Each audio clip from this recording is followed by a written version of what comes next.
नमस्ते दोस्तों, स्वागत है आपका द बोर्ड स्टडी में।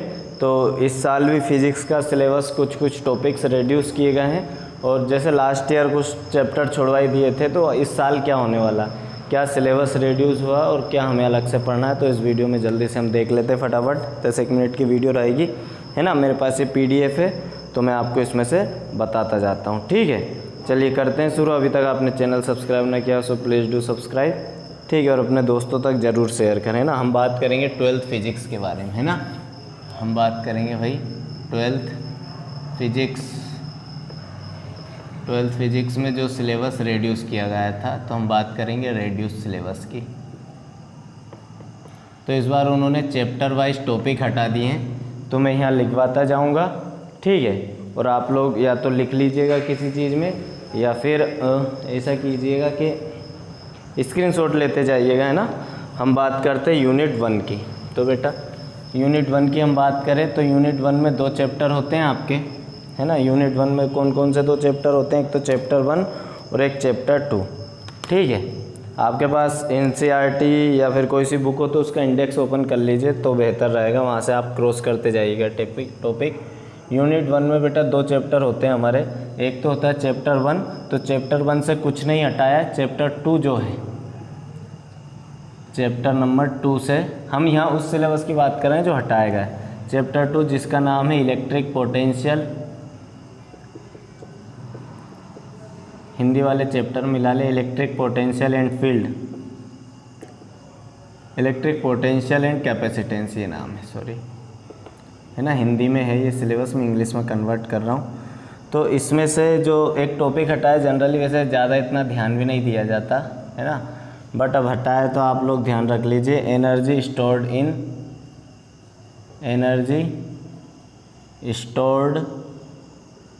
इन कैपेसिटर, ये वाला टॉपिक हटा दिया गया है ना। एनर्जी स्टोर्ड इन कैपेसिटर, इसके लिए फॉर्मूला डिराइव करना। हिंदी में कहें तो संधारित्र में संचित ऊर्जा, संधारित्र में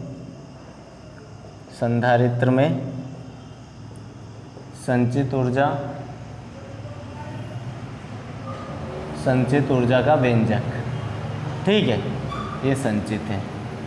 तो फर्स्ट यूनिट से केवल ये हटाया है ना।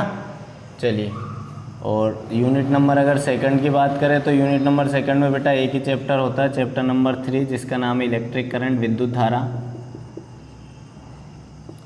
इलेक्ट्रिक करंट, है ना। हिंदी में बोले तो विद्युत धारा। इससे बहुत सारे टॉपिक हटे, चलिए डिस्कस कर लेते हैं। अच्छा, हिंदी वाले हिंदी में लिखते जाइएगा, मैं बोल दूंगा, बाकी लिख में यहाँ इंग्लिश में ही रहा हूँ, ठीक है। सबसे पहले हटा है यहाँ से carbon resistance and colour code, carbon resistance and colour code, carbon resistances and colour code, ये एक टॉपिक होता है, अच्छा टॉपिक है, बट अब हट गया, आप लोगों को पढ़ना नहीं है MP बोर्ड के हिसाब से। दूसरा है कॉम्बिनेशन ऑफ रेजिस्टेंस, कॉम्बिनेशन एक अच्छा टॉपिक हटा दिया इन्होंने, कॉम्बिनेशन ऑफ रेजिस्टेंस, है ना। दोनों तरह के कॉम्बिनेशन हटा दिए, पैरेलल और सीरीज़, दोनों combination, parallel and series both, मतलब संधारित्रों का श्रेणी क्रम एवं समांतर क्रम संयोजन भी हटा दिया। उसके बाद application of Kirchhoff's law, application of Kirchhoff's law, तो किरचॉफ लॉ नहीं हटाए बेटा। किरचॉफ्स लॉ से जो रिलेटेड एप्लीकेशन होती है ना, जैसे आपका व्हीटस्टोन ब्रिज एक किरचॉफ्स लॉ की एप्लीकेशन है, वो इसके प्रिंसिपल पर काम करता है, तो उस तरह की चीज़ें। तो किरचॉफ्स लॉ के एप्लीकेशन ऑफ किरचॉफ्स लॉ, ठीक है, किरचॉफ के नियम के अनुप्रयोग हटा दिए, है ना।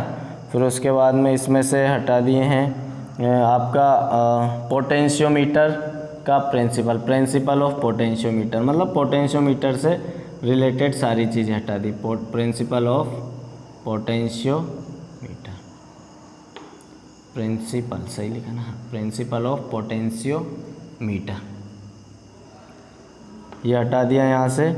और इसके बेस पर कंपैरिजन करना किन्हीं भी दो सेलों के EMF का, है ना। Comparison of EMF of two cell, EMF of two cells, ये भी हटा दिया यहाँ से, अच्छा ये सेल, ये वाला सेल है ना। अच्छा उसके बाद हटा दिया यहाँ से इंटरनल रेजिस्टेंस ऑफ सेल, ये टॉपिक भी हटा दिया, अच्छा टॉपिक था। इंटरनल रेजिस्टेंस ऑफ सेल, ठीक है। सेल यही वाला सेल होता होगा, देख लेना स्पेलिंग कौन सा सेल सही है, ये सेल या ये सेल, ये तो बेचने वाला सेल हो जाता होगा, यही सेल्स, ठीक है ना। चलिए तो इतने सारे टॉपिक हटा दिए, ठीक है। इंटरनल रेजिस्टेंस ऑफ सेल भी हटा दिया है। उसके बाद में हम बात करें बेटा यूनिट नंबर 3 की, यूनिट नंबर 3। अच्छा यूनिट नंबर 3 में 2 चैप्टर हैं, ये चैप्टर नंबर 3 था, मैं लिखना भूल गया यहाँ पर। चैप्टर नंबर, इसमें 2 चैप्टर है 4 और 5। तो चैप्टर नंबर 4 से जो है, चैप्टर नंबर 4 से क्या हटाया गया है आपका, चैप्टर नंबर 4 का नाम है moving charge and magnetism, moving charge and magnetism, moving charge and magnetism. बेटा अगर इसे हिंदी में बात करें हम तो ये होगा गतिमान आवेश एवं चुंबकत्व, गतिमान आवेश एवं चुंबकत्व, आवेश एवं चुंबकत्व। इसमें से क्या क्या हटाया है, तो इसमें से केवल 2-3 चीज़ें हटाई हैं। एक तो हटा दिया साइक्लोट्रॉन, साइक्लोट्रॉन जनरली वैसे भी नहीं पढ़ा जाता था इसे ज़्यादा। टोरॉइडियल सोलेनाइड, एक टोरॉइडियल सोलेनाइड, वो गोल सोलेनाइड जो रहता है ना छल्ले जैसा सोलेनाइड, ये दोनों चीज़ हटा दी, टोरॉइडियल सोलेनाइड और साइक्लोट्रॉन, है ना। दिख तो रहा ना बेटा वीडियो में सब कुछ आपको, ठीक है ना, बहुत शानदार दिख रहा, कोई दिक्कत नहीं, ठीक। अब यहाँ पर देखिए आप लोग, अगला जो आपकी यूनिट होगी वो होगी यूनिट नंबर 4। अच्छा यूनिट नंबर 3 है, चैप्टर नंबर 5 है। चैप्टर नंबर 5 क्या है, तो इसका नाम है आपका चुंबकत्व एवं द्रव, magnetism and matter, magnetism and matter नाम का चैप्टर है आपका। हिंदी में यह है चुंबकत्व एवं द्रव्य, चुंबकत्व एवं द्रव्य, ठीक है। इसमें से क्या क्या हटाए, तो इसमें से बहुत सारी चीज़ें हटा दी आपकी। धारावाही लूप का चुंबकीय द्विध्रुव की तरह व्यवहार, behaviour of current carrying loop, current carrying loop as a magnetic dipole. देखो ये इंग्लिश में कन्वर्ट करना थोड़ा सा टिपिकल हो जाता है, बट मैं कर रहा हूँ, मैग्नेटिक डाइपोल। एक ये टॉपिक हटाया है, उसकी तरह उसका चुंबकीय द्विध्रुव आघूर्ण, उसका चुंबकीय द्विध्रुव आघूर्ण, ठीक है। तो मैग्नेटिक, इलेक्ट्रोमैग्नेटिक क्या बोलेंगे, चुंबकीय द्विध्रुव आघूर्ण को मैग्नेटिक डाइपोल मूवमेंट इसका, and it's magnetic dipole movement, magnetic dipole movement, ठीक है, ये भी हटा दिया है। उसके बाद में परिभ्रमण करते इलेक्ट्रॉन का द्विध्रुव आघूर्ण, ठीक है। तो जो रिजॉल्व करते हुए इलेक्ट्रॉन का है ना, रिजॉल्विंग इलेक्ट्रॉन्स, 1 मिनट पूरा लिखेंगे, magnetic movement, magnetic movement of resolving electron, एक घूमते हुए इलेक्ट्रॉन का, रिजॉल्विंग इलेक्ट्रॉन का मैग्नेटिक मूवमेंट, इस नाम का एक चैप्टर पार्ट है, उसको भी हटा दिया है। पृथ्वी का चुंबकीय क्षेत्र एवं चुंबकीय अवयव, अच्छा मैग्नेटिक फील्ड ऑफ, कहाँ लिखूँ मैं, इसे मैं थोड़ा सा रफ कर देता है ना ऊपर वाले को, आप लोग जब तक नीचे वाला लिखिए, है ना सर, उधर से मार कर, ठीक है। ये वाला मैं मिटा दूँ, आप लोग स्क्रीनशॉट ले लीजिए इसका, है ना। और मैं आपको बता दूँ कि पेड प्रमोशन कर देता हूँ कि हम नोट्स भी सेल कर रहे हैं फिजिक्स के। मैं आपको एक छोटा सा इसका वो एग्जांपल दे देता हूँ। जैसे एक ये चैप्टर है, उसके नोट्स हैं, तो ऐसे नोट्स मैंने अपने हाथों से ही मतलब टाइप किए हैं अभी गर्मी की छुट्टियों में। तो अगर आप इन्हें परचेस करना चाहते हैं तो नीचे एक व्हाट्सअप नंबर और मेरी इंस्टा आईडी लगी है, तो आप वहाँ पर मुझे मैसेज कर सकते हैं और इन्हें आप परचेस कर सकते हैं। आपके होम एड्रेस तक ये पहुँचा दिए जाएंगे प्रिंटेड फॉर्म में। मैं ऊपर वाला मिटा रहा हूँ, है ना, ये स्क्रीनशॉट ले लीजिए आप लोग, ठीक है, बहुत बढ़िया।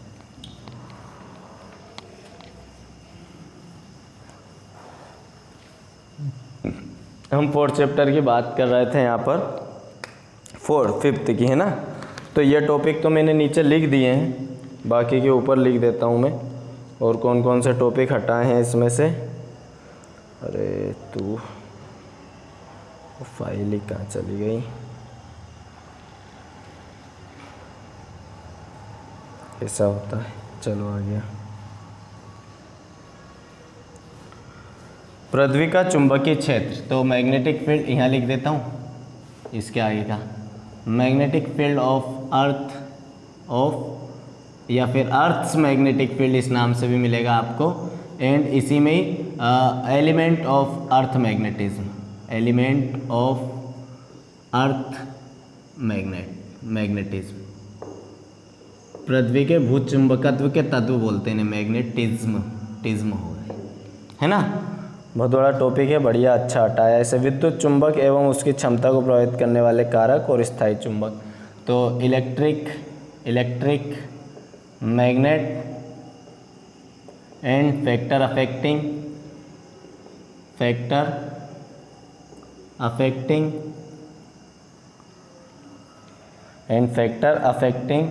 ऑफ इट्स पावर, इसकी क्षमता को प्रभावित करने वाले कारक और वाले जो टॉपिक था वो भी हटा दिया। और फाइनली एक परमानेंट मैग्नेट वाला टॉपिक भी हटा दिया, परमानेंट मैग्नेट, है ना। परमानेंट मैग्नेट वाला टॉपिक भी यहाँ से हटा दिया। ये चैप्टर नंबर 5 की बात की। अब हम बात करते हैं बच्चों, आपकी अगली जो यूनिट है वो है यूनिट नंबर 4। यूनिट नंबर 4 में 2 चैप्टर है, चैप्टर नंबर 6 और चैप्टर नंबर 7। सो चैप्टर नंबर जो 6 है, जिसका नाम है आपका इलेक्ट्रोमैग्नेटिक इंडक्शन। क्या है? इलेक्ट्रोमैग्नेटिक इंडक्शन, ये चैप्टर का नाम है। बात करें हिंदी में तो यह विद्युत चुंबकीय प्रेरण, विद्युत चुंबकीय प्रेरण नाम है इस चैप्टर का, है ना। इसमें से क्या हटा है, तो इसमें शायद एक ही टॉपिक हटा है, एडी करंट्स हटा दी। अब एडी करंट से रिलेटेड जो भी चीज़ें हैं वो सब हट जाएगी। एडी करंट, भंवर धाराएं जिन्हें हम बोलते हैं, फोको करंट भी बोला जाता है इन्हें, वो हटा दिया। यूनिट नंबर 4 के ही अगर चैप्टर नंबर हम बात करें 7 की, तो चैप्टर नंबर 7 जिसका नाम है अल्टरनेटिंग करंट AC, मतलब प्रत्यावर्ती धारा, उसमें से हटा दिया है LC ऑसिलेशन। अब ऑसिलेशन की स्पेलिंग देख लेना आप लोग, ठीक है। बाकी मैंने सही लिखने की कोशिश की, ठीक। उसके बाद है आपका यूनिट नंबर 5, जिसमें आपका क्या है, अच्छा यूनिट नंबर 5 तो आपको वैसे भी ऑब्जेक्ट आने तो उसमें से कुछ हटाया नहीं गया है। यूनिट नंबर 6 की बात करते हैं। यूनिट नंबर 5 आपको पूरा पढ़ना है, चैप्टर नंबर 8 ही है केवल। इसमें है 2 चैप्टर हैं, तो चैप्टर नंबर 9 से, जिसका नाम है ray optics and optical instrument, ऐसा पूरा नाम है। किरण प्रकाशिकी जिसे हम हिंदी में बोलते हैं बच्चों, किरण प्रकाशिकी, ठीक है। इसमें से क्या क्या हटा दिया है, तो इसमें से हटा दिया एक तो TIR वाला पोर्शन, टोटल इंटरनल रिफ्लेक्शन वाला, मतलब TIR के जो एप्लीकेशंस ऑफ TIR हटाइए। अब एप्लीकेशन TIR क्या होती है, तो जैसे ऑप्टिकल फाइबर हुआ, ठीक है, ऑप्टिकल फाइबर के बाद मिराज इन डिजर्ट हुआ, तो इसके एप्लीकेशन से ये हटा दिए, है ना। उसके बाद प्रकाश का प्रकीर्णन हटा दिया, मतलब dispersion of light, dispersion of light हटा दिया, है ना। लाइट का किसी भी बारीक कणों से जब वो स्ट्राइक करती तो फैल जाता वाला चीज़, है ना। ब्लू कलर ऑफ स्काई, इसका reason blue colour of sky, आकाश का नीला दिखाई देना, वो हटा दिया यहाँ से। उसके बाद में वो है कि सनराइज़ और सनसेट के टाइम जो सन है वो रेड क्यों दिखाई देता है, जो रेड कलर का रीज़न है वो हटा दिया है, तो मत पढ़ना ज़रा थोड़े टॉपिक हटाए उन्होंने, ठीक है। अब इसी के एक चैप्टर नंबर 10 है, तो आप लोग एक बार फिर से स्क्रीनशॉट ले लो और फिर मैं बताता हूँ, ठीक है। दिख तो रहा ना बराबर सब बाबा, चलो बहुत बढ़िया। उधर रेड कलर थोड़ा सा जा रहा है, तो मैं थोड़ा सा इसे ऐसा कर देता हूँ कम, ठीक है, अब दिख रहा होगा बराबर। चलिए अब हम बात करते हैं आपके चैप्टर, अच्छा इसी में चैप्टर 10 की, ये मिटा देता हूँ, पॉज करके लिख लिया करो आप। इस यूनिट 6 में एक चैप्टर है, चैप्टर नंबर 10 वेव ऑप्टिक्स।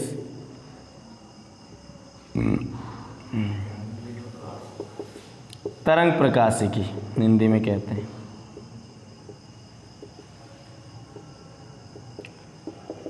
तरंग प्रकाशिकी में से यंग द्विस्लिट के प्रयोग में फ्रिंज चौड़ाई के लिए व्यंजक है ना। So derivation for Young fringe width in Young's experiment. Young's experiment बोल दो, यंग्स ड्यूअल स्लिट एक्सपेरिमेंट बोल दो, यंग्स ड्यूअल स्लिट एक्सपेरिमेंट है ना। बहुत बड़ा एक इसका डेरिवेशन होता है, तो बढ़िया आप लोग बच गए। उसके बाद में सूक्ष्मदर्शी एवं खगोलीय दूरदर्शी की विभेदन क्षमता। विभेदन क्षमता को इंग्लिश में क्या बोलते हैं? Dispersion power. Dispersion power of microscope and telescope. Microscope and telescope, इन दोनों की विभेदन क्षमता वाला भी हटा दिया इन्होंने, मतलब डिस्पर्सिव पावर वाला। डिस्पर्सन पावर या डिस्पर्सिव पावर कुछ भी लिख दो। अच्छा, पोलराइजेशन एक बहुत बड़ा टॉपिक है, वो हटा दिया, पोलराइजेशन। उसके बाद में समतल ध्रुवत ब्रूस्टर्स लो, ब्रूस्टर्स बोल दो, कुछ भी बोल दो, ब्रूस्टर्स लो हटा दिया, ठीक है। उसके बाद में समतल ध्रुवत प्रकाश का यूज़ है ना, uses of plane polarised light. Plane polarised light देख लेना, स्पेलिंग मिस्टेक इग्नोर करना, फिजिक्स पढ़ाता हूँ मैं ना, मेरी इंग्लिश बहुत कमज़ोर है। उसके बाद में पोलराइट भी एक तरह का, मतलब थोड़ा सा एक बड़ा सा टॉपिक है ऐसा, तो वो भी हटा दिया है ना। तो इस तरीके से आपके ये 6 यूनिट में से हटा दिए। आप लोग एक बार और स्क्रीनशॉट ले लो, बाकी की 3 यूनिट और बची हुई मैं बता देता हूँ जल्दी से, ठीक है। और इसकी जो ये फाइल है, हिंदी वाली फाइल, ये मैं अपने टेलीग्राम चैनल पर डाल दूँगा। टेलीग्राम चैनल पे अभी 700 से ज़्यादा बच्चे जुड़े हुए हैं। टेलीग्राम चैनल का नाम है द बोर्ड स्टडी, और मैं टेलीग्राम की लिंक आपको डिस्क्रिप्शन में भी डाल दूँगा, तो you can download it from the Telegram channel, ठीक।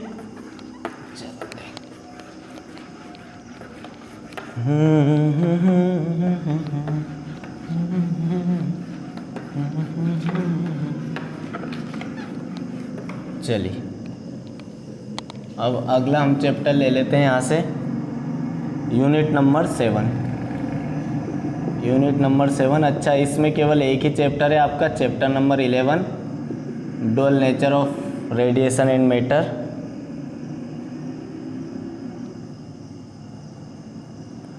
क्या नाम है इस चैप्टर का? So dual nature of radiation in matter, विकिरण एवं पदार्थ की द्वैत प्रकृति। देखो हिंदी में लिख रहा था, एंड मैटर।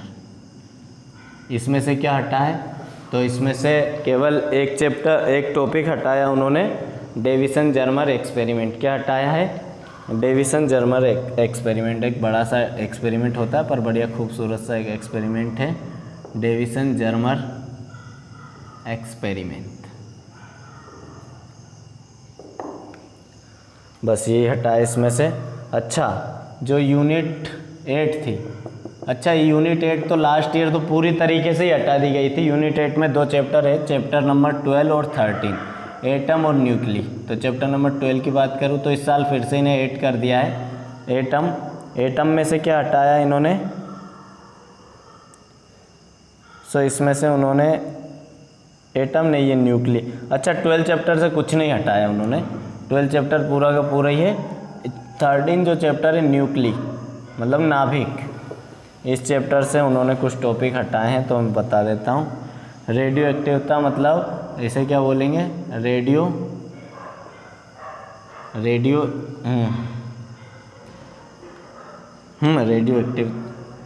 रेडियो एक्टिविटी हटा दिया, alpha, beta and gamma particle के बारे में हटा दिया है पूरा पोर्शन।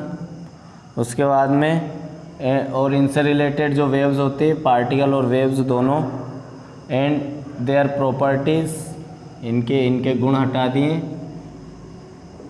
प्रॉपर्टीज़, ठीक है। और उसके बाद में रेडियो एक्टिव डिके हटा दिया है, रेडियो एक्टिव डिके ये हटा दिया है, इसके rule, laws of radioactive decay, laws of radioactive decay. दिख तो रहा ना, थोड़ा सा मार्कर ऐसे ही चल रहा है, बढ़िया दिख रहा है, 1 नंबर रेडियो एक्टिव डिके।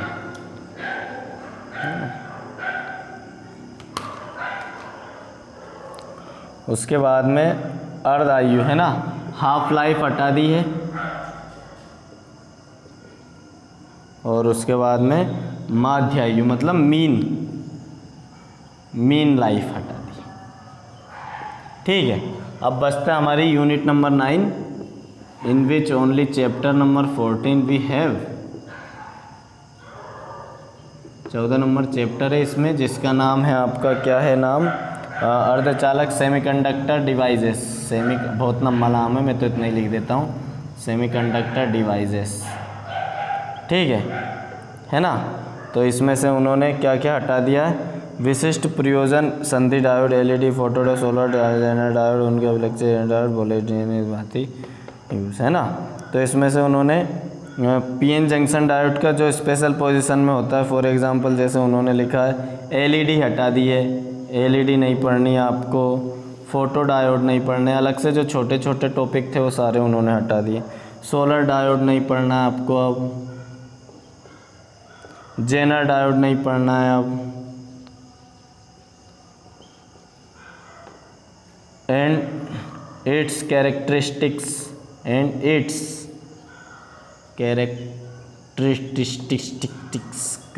नाम ही नहीं आता, कैरेक्टरिस्टिक्स है ना, कैरेक्टरिस्टिक्स ये भी नहीं पढ़नी, ठीक है।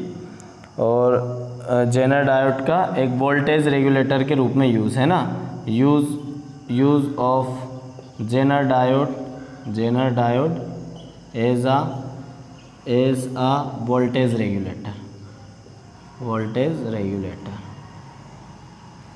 तो ये टॉपिक इसमें से हटा दिए। अब उनने लास्ट वाले पेज में एक चीज़, अच्छा ये टॉपिक्स तो हटा है, अब उनने आखिरी में जोड़ बताया कि क्या क्या और जोड़ दिए हमने, ठीक है। तो लास्ट ईयर जो उनने टॉपिक हटा दिए थे, जैसे मैंने बताया कि चैप्टर नंबर 12 और 13 पूरी तरह हटा दिए थे, तो उनने 12 और 13 पूरी तरह यहाँ पर जोड़ दिए, ठीक है ना। और ठीक है, उनके बारे में और बता देता हूँ मैं जो इन्होंने, पर क्या ही बताना आपको, देखो जो एटम, जो चैप्टर नंबर 12 में यहाँ लिख देता हूँ, जो उन्होंने वो किया है, एट सिलेबस किया है, उसके बारे में और डिस्कस कर लेते हैं कि सिलेबस में और क्या क्या ऐड कर दिया उन्होंने, एड इन सिलेबस। तो नाम के लिए लिख रखा है उन्होंने कि भाई एक तो यूनिट नंबर 8 में जो मैंने बताया अभी कि चैप्टर नंबर 12 लास्ट ईयर पूरी तरह हटा दिया था, तो फिर जोड़ दिया इन्होंने। बच्चों कोई सा भी चैप्टर पूरी तरह नहीं हटा, पहली बात तो एटम, इस एटम में उनने बहुत सारी चीज़ें ऐड कर दी, मतलब अधिकतर है ही सही।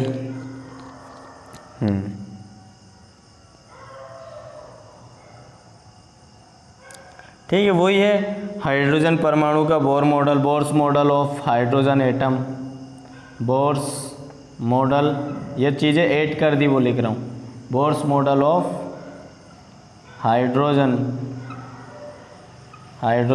एटम। और इससे रिलेटेड इसकी जो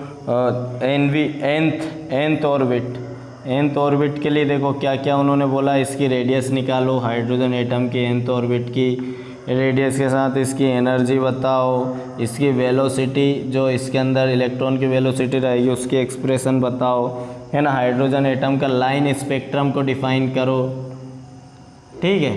तो सारी चीज़ इसमें करनी है। उसके बाद में जो चैप्टर नंबर 13 है उसमें से इन्होंने बोला है कि आप ये पढ़ लीजिएगा, नाभिकीय बल मतलब न्यूक्लियर फोर्सेस पढ़ना है आपको इसमें, न्यूक्लियर फोर्सेस। तो आई थिंक सो केवल यही पढ़ना है जो उन्होंने ऐड करने का दिया। बाकी चैप्टर नंबर 9 में जो लास्ट यूनिट है इसमें उन्होंने बोल दिया कि सेमीकंडक्टर से रिलेटेड चीज़ें पढ़ना, नॉट सो इम्पोर्टेंट। बाकी जो चीज़ें हटाई गई थी वो हमारे लिए मेन थी। जोड़ना तो एक तरह का उन्होंने केवल ये किया है कि एक फॉर्मेलिटी की है। बाकी हाँ, जो उन्होंने टॉपिक्स हटाए उससे आप लोग काफ़ी सहूलियत मिलेगी इस एग्ज़ाम में। बहुत अच्छे कुछ टॉपिक्स भी हट गए हैं जो टफ भी थे। सो आई होप सो आपको वीडियो पसंद आई होगी। ठीक है, थोड़ी सी ज़्यादा लंबी खिंच गई है पर ठीक है, एक एक टॉपिक बताना ज़रूरी था। हिंदी मीडियम वाले बच्चों के लिए मैंने पूरी PDF उसमें सेंड कर दी है। बाकी मैंने बताया ही कि हम फिज़िक्स के हमने नोट्स बनाए हैं, अगर आप इन्हें परचेस करना चाहते हैं तो आप हमें कॉन्टेक्ट कर सकते हैं। बाकी फ़िज़िक्स में पूरी पढ़ाने वाला हूँ अपने चैनल पे। 12th का मैथ्स तो डाले ही है, 10th का मैथ्स में कवर कर ही रहा हूँ। ठीक है, मिलते हैं नेक्स्ट वीडियो में। कैसी लगी आपकी वीडियो कमेंट बॉक्स में ज़रूर लिख कर जाएँ। मैं God bless you all. Bharat माता की जय, वंदे मातरम।